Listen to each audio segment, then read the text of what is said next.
Yeah. Good morning, everyone. Welcome. My name is Craig. I'm a recovery coach here at Capital Recovery Center. Good morning. My name is Karen, also Capital Recovery Coach. Good morning, everybody. My name is Michael, one of the Capital Recovery Center coaches. Welcome, everyone, as I share this live. I just want to remind that we have Recovery on Wheels out this Wednesday at the Community Hub at Downtown Delhi in Vineland from 10 a.m. to 2 p.m. Any other announcements? What you got for us, Mr. Craig? I just want to personally thank everyone for coming out. This past Saturday, we had a wonderful time. Yeah. Me and Mike, we was there at our Karaoke resource event, fun day. The overview Apartments in Millville. Yep. Stay tuned. We will have other different events we will be doing. We will be announcing in coming weeks about all the events we got coming up. So stay tuned. Absolutely. We'll be going back doing some motivational Monday videos for you guys too. Wow. And before the year is out, or maybe the first week of the new year, we'll do the PowerPoint. We'll walk through all of the services that we offer here. And we do like a PowerPoint presentation, and that way y'all can see that we offer more than just going away to treatment and things like that. Now, do we have someone on the spotlight this month? It's a Spotlight Recovery. If you go to Capital Recovery Center Facebook page, you will see the Spotlight Recovery individual for the month. Every first Friday of the month, we spotlight an individual who has been successful with their recovery walk. If you would like to be a person that's featured, just go to that page, see the link, click the link, fill out all the information that we need, and we'll be able to spotlight you as you are being successful with your recovery walk, because that's what we do. The purpose of Spotlight Recovery is to try to use your life for people who possibly know you and inspire them to start the process of recovery, because we understand that everybody won't be reached by certain people, and it doesn't mean that you're a bad person or nothing. But some individuals will only change or start the process of change when they see someone they know that actually went through that process. So with that being said, what we got today? Today, we're going over healthy coping skills in recovery. It came from the HarmonyRidgeRecovery.com website. You can go to the description in this particular live video, and you can download this particular lesson for your own self, or to do in a group setting, or do on live like we're doing right now. These are just healthy coping skills in recovery, because a lot of individuals have coping skills, but they just don't know when to utilize the coping skills that they already have. So let's see what we got. And also, if you're going out on YouTube, I want you to hit the like button, subscribe, and tell somebody, share it. Coffee Conversation is back on Tuesday, 10 a.m. All right, let's go. All right, let's go. Who want to start us off? I'll give it a try. No, let's go. Once you have finished addiction treatment and you're sober, you might think you're in the clear. However, the work of recovery has only just begun. As your counselor and treatment center staff have told you, there is a chance of relapse, which is the return to drug and alcohol use. Fortunately, using healthy coping skills can help you on your journey to recovery. We'll discover triggers and how you can handle them using said healthy coping skills. Nice.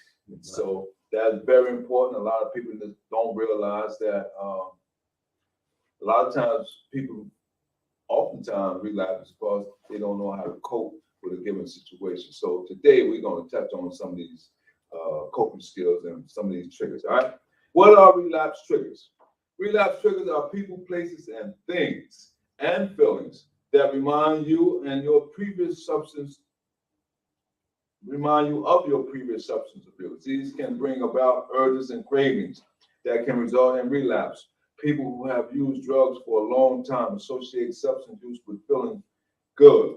Even after they get sober, these associations will still be there. And when you encounter triggers, oh boy, I'm stoned.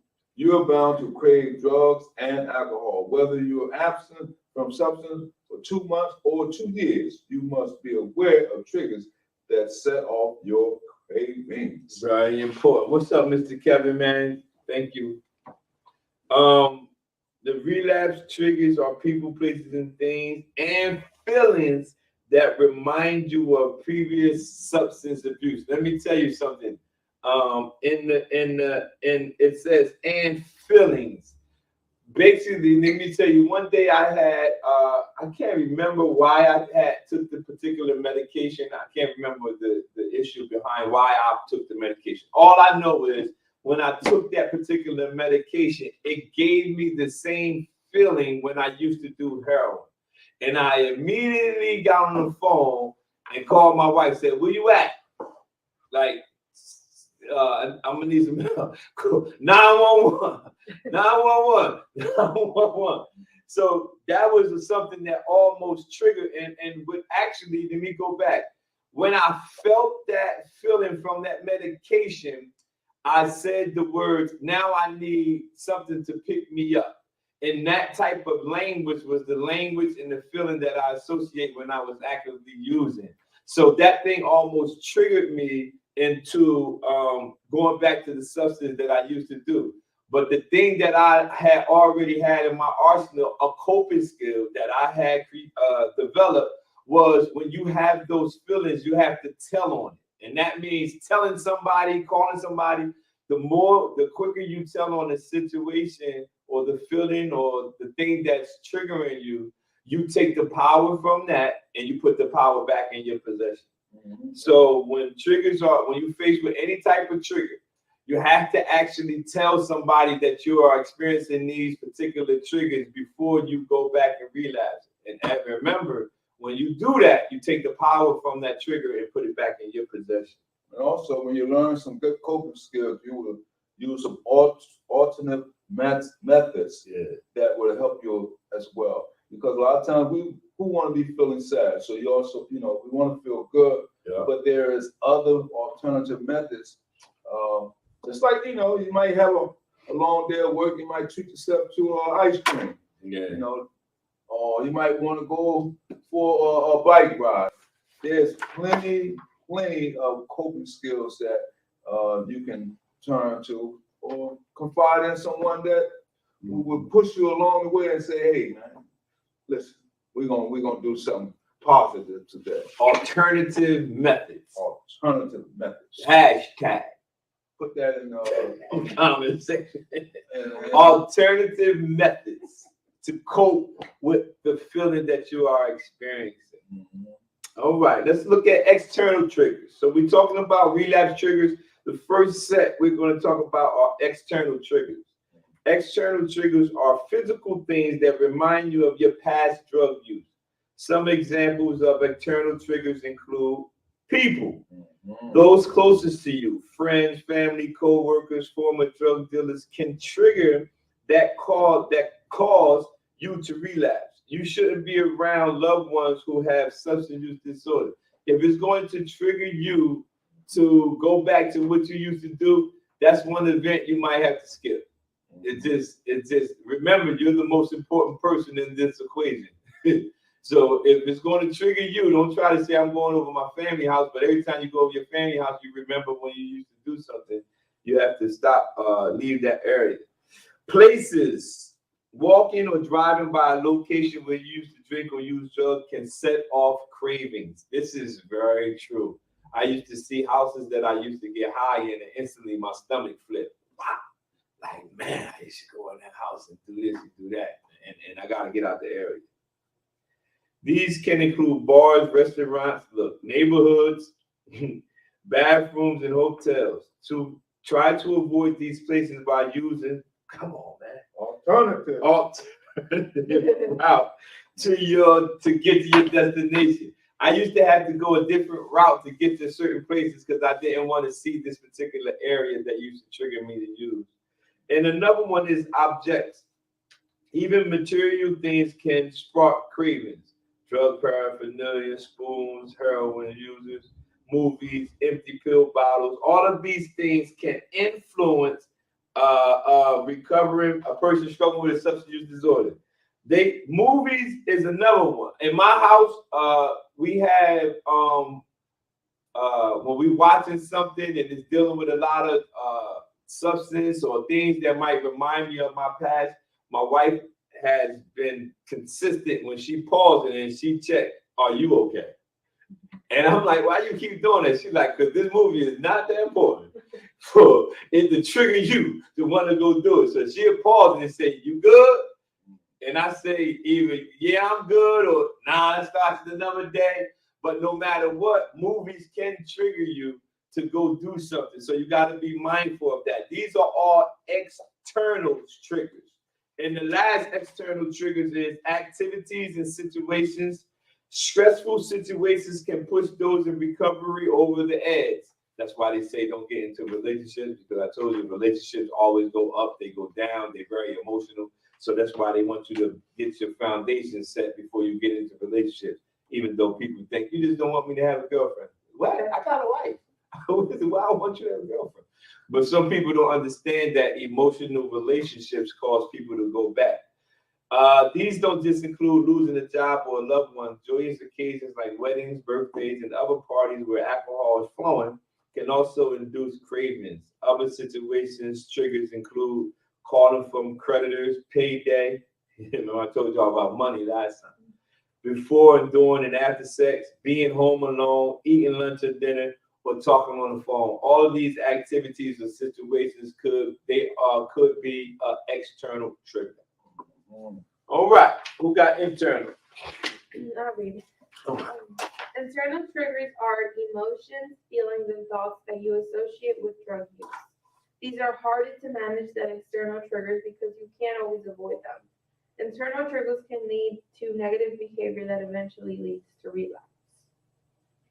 Examples of external triggers include negative feelings. If you ever feel irritated, angry, jealous, or anxious, you may think about turning to drugs and alcohol for comfort. Normal feelings. You might not think it, but even normal feelings can be triggers. Relaxation, boredom, and embarrassment and neglect can make you think about using. Positive feelings. Feeling excited, happy, confident, and strong can also lead to relapse. Celebrating something could make you want to reach for a bottle and join in on the fun.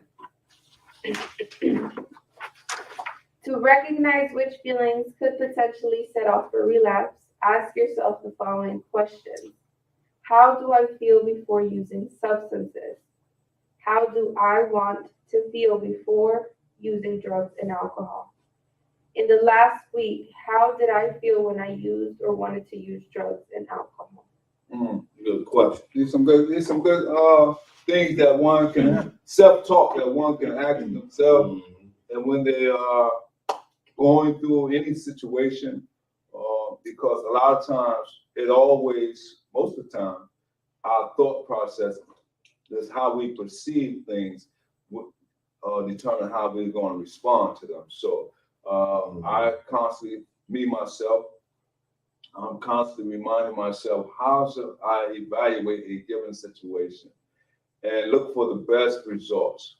And even if I don't give it my best results that I would like, I still improve upon them. And when it comes to recovery, I'm always mindful that there are always cravings going to appear, there are always urges, and there are going to always be triggers. And so I'm constantly on the alert within myself. So that's all right to have good self-talk, because Everybody needs that. Yeah, you gotta have that's why I love CBT so much, cognitive behavioral therapy, because it deals with thinking, changing your thought pattern. Now, it's very powerful because I learned from my mentors and spiritual advisors that in the midst of a negative situation, you can still speak positive to yourself. And I'm like, man, that's like it's basically saying, yo, that's not right. Well, we know it's not right what's happening, but if you focus on what's wrong with the situation, it's not going to actually do you any better. So you might as well use positive affirmation about the situation and say, you know, well, maybe after I get through this process, I'll get a job. Instead of saying nobody won't hire me. Well, at this particular time, you filled out 5 applications, and the evidence is nobody won't hire you, or those 5 people didn't hire you. But that doesn't necessarily mean the 6th person won't hire you. But if you focus on all the ones that didn't hire you, I can see you being triggered to want to use and get depressed or get worried. But that's why you got to give yourself positive affirmation and go against those internal triggers in your head. Like, yo, nah, you might as well go use. See, you nobody won't hire you. You might as well go back to using. Well, they definitely ain't gonna hire you if we use. So That's right. And so you better off sticking with the skills that you have, and I hope this information is helping you along the way. Let's talk about some unhealthy coping skills in recovery. all right, let's see what we got. Bottling up your feelings. Mm. Some people tend to bottle up their emotions because they're afraid to show vulnerability. Men often do that. You know, we have this macho perspective. Can't let you know. You know, even when we was younger. Stop crying, boy. And acting like, Men don't cry. men don't boys and cry. The Men- worst thing you ever told a man.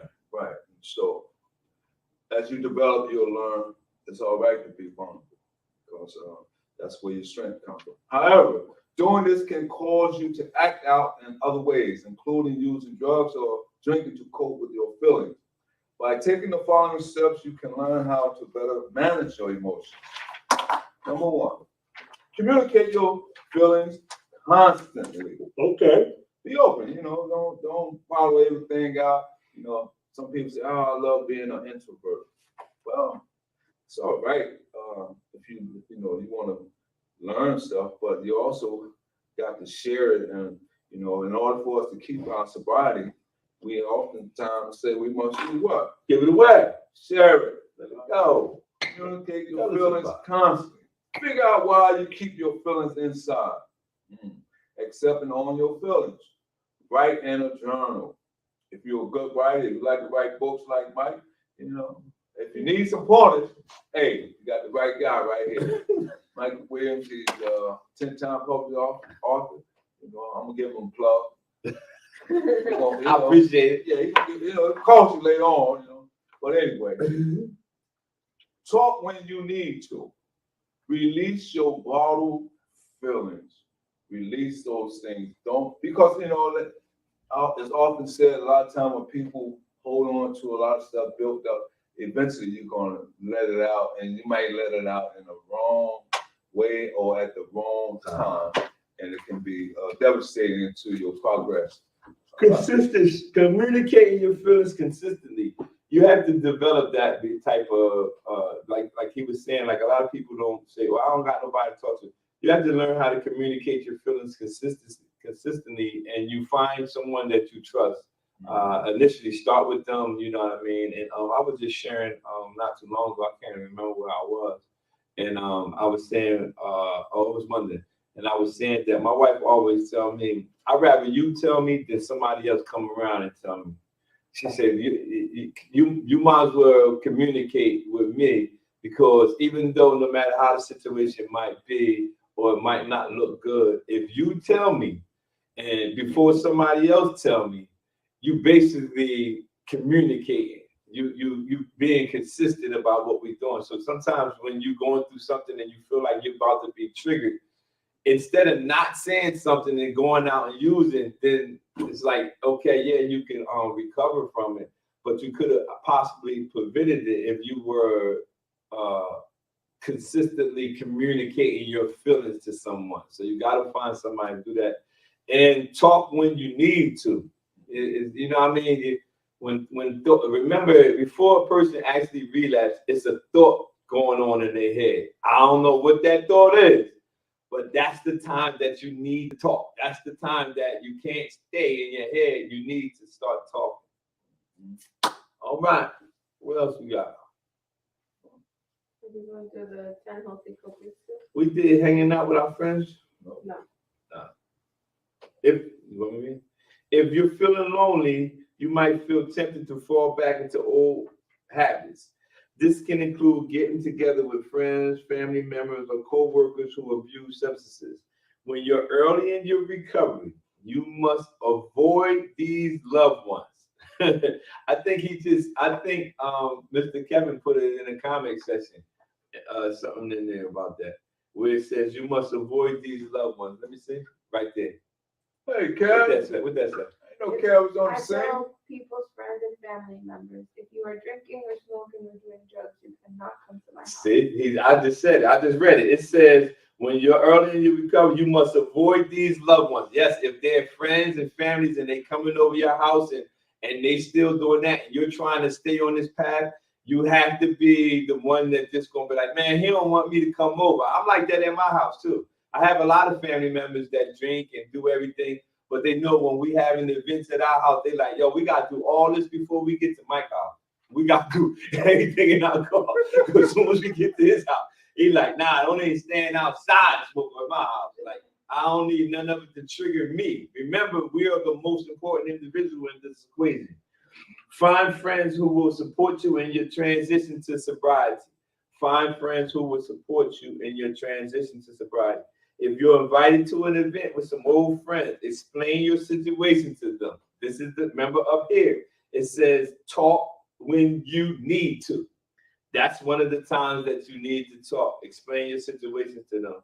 Real friends will understand that you need time away, and this honesty will strengthen your relationships. Real friends will understand that you need time away. That brought back to my memory. One time, my wife and I went. I'm born and raised in Atlantic City, and we went to Atlantic City to go see somebody. And I happened to see one of my friends in this particular building that I used to get drugs from. I got out the car to walk in the building because I was excited to see my friend. I haven't seen him in a long time. And I was coming in the building. He was upstairs on the 3rd floor. Now, my wife said, that's a real friend. He yelled out the window. He said, Mike, don't come in this building. I'll come to you. And my wife said, that's a friend. Because he know I possibly would have got triggered by a smell or something. He says, don't come in this building. I'll come out and I'll come to your car.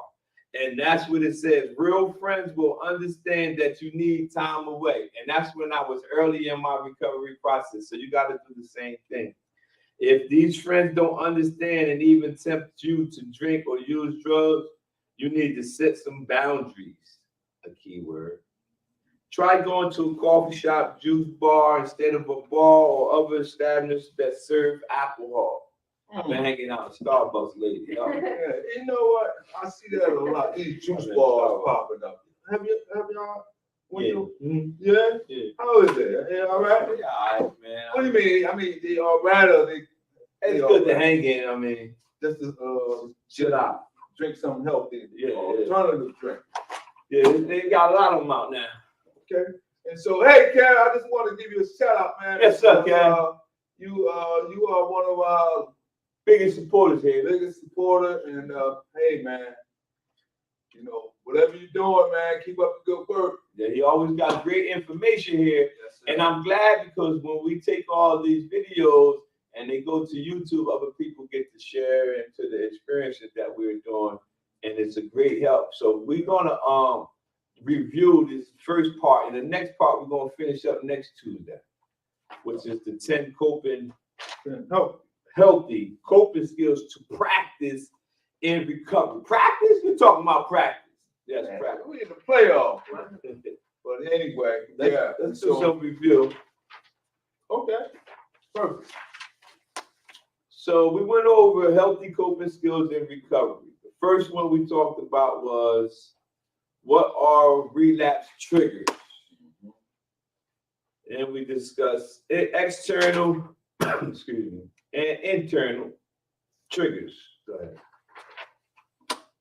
Examples of internal triggers, including, we went over that. We went over unhealthy coping skills in recovery. bottling up your feelings, hanging out with friends who use. And so that was the first segment or first part, right? Of these 9 healthy coping skills and recovery. And we'll pick up Number 10, Tuesday. Tuesday, 10 healthy coping skills to practice and recover. And so the first part was in theory. Now let's talk about putting it into action. All right. All right? And so, hey, Kev, I'll see you next time, man. Blessings, man. We Blessings. get with you guys next week.